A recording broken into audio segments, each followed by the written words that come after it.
This site, it's what divides the river from the old town. It was framed to us quite clearly that arguably this was the gateway to China. It was a connection point that connected new China to old China.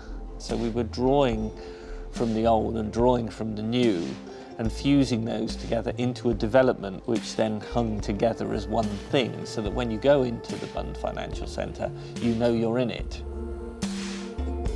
Foster and Partners and my studio have been interested in the larger scale, but also understanding the implications at the experience scale.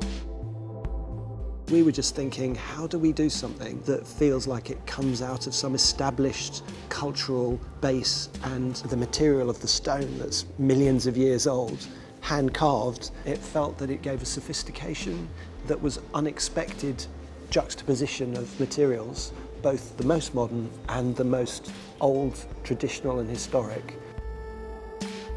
Our thinking on the design was, how do you produce something which outwardly is of interest and outwardly adds something to the urban environment around it, while inside providing an environment which is flexible enough to develop as the foundation develops. The brief for the project was to be as adaptable and usable in multiple ways as possible.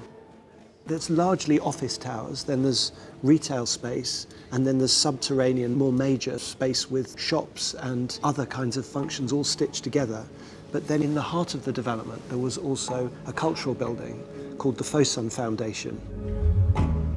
So that was like a kind of jewel that would be discovered as you came through the different spaces we were making. A big aspect with the project was making a kinetic building. This idea of, could you make an architectural curtain?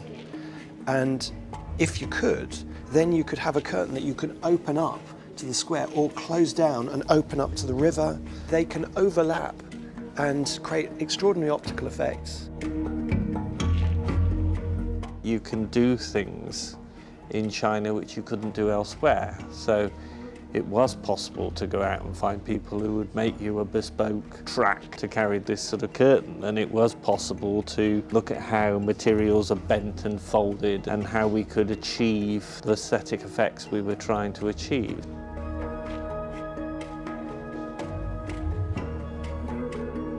We were approaching it from what's the culture, what's the environment, what's unique about the place, what will the people do, how will the people move, and it was all those factors that then began to influence what the building looked like. As projects get bigger and bigger, it still really matters how something feels and the bits you touch. That for me was powerful in the sense of the process that I felt that we were going through, and it felt that that was something that we actually really had that in common, which I loved.